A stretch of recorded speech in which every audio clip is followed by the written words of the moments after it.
Okay, RG. To what extent will you pursue yung accountabilities naman ng lawmaker proponents? First on the Senate and secondly in the House. Kasi nga po, yun na lang ang kulang. Alam na natin yung modus, alam na natin yung mga kasabwat doon sa alleged kasabwat doon sa DPWH, sa contractors. Yung accountability direction is towards na doon sa mga lawmaker proponents. So are you going to, number one, open the records of the BICAM to know who are the proponents?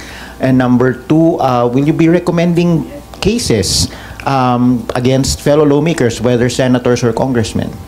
We will always be guided by evidence. Kilala nyo naman ako, RJ. Kung masagasaan, masagasaan. Walang dapat santuin. Kasi kung meron tayong pagtatakpan, bakit pa tayo nag-iimbestiga? Bakit pa tayo? Although, in aid of legislation, pero meron kaming isi-share namin sa executive branch, whatever pieces of evidence na mag-gather, para magamit, ma-put into good use.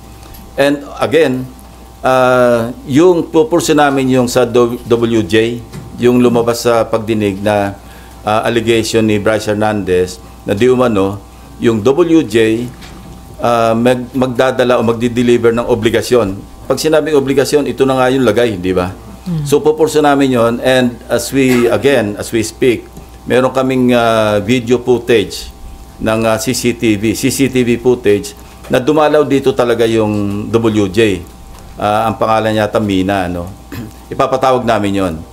Kasi tatanungin namin, although may idea kami kung saan siya nagpunta rito, kaninong opisina ang dinalaw niya, pero ipapatawag namin para malaman natin kung kanino siya nagpunta, kaninong office at sino yung kinausap niya, para maliwanag whether or not staff ng Blue Ribbon yung pinuntahan o legislator yung pinuntahan, edi magpaliwanag yung kapwa senador kung siya ay napuntahan. Bakit nagpunta rito yung WJ? And kung idudugtong mo, lawyers call this circumstantial evidence, di ba? Na although kung standalone, wala ka makokonclude. Pero kung may alegasyon na merong mambabatas o merong staff ng Blue Ribbon, staff ng Senado, na sinasabing i-deliver yung obligasyon, pagkatapos napunta pa rito, August 19 yung petsa ng pagdalaw. This year, sir. And we found out also, this year, 2025, recently lang, and we also discovered, kasi pinatingnan ko agad, kasi binanggit ni Bryce Hernandez, exact amount, nagbagsak di umano, and I'm saying this is just an allegation, di umano ni Senator Estrada sa Bulacan, doon sa first district kung saan.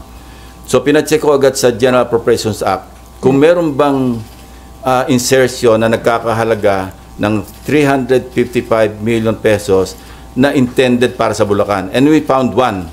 Meron talaga insertion na wala sa House version, pero lumabas ito do sa after BICAM.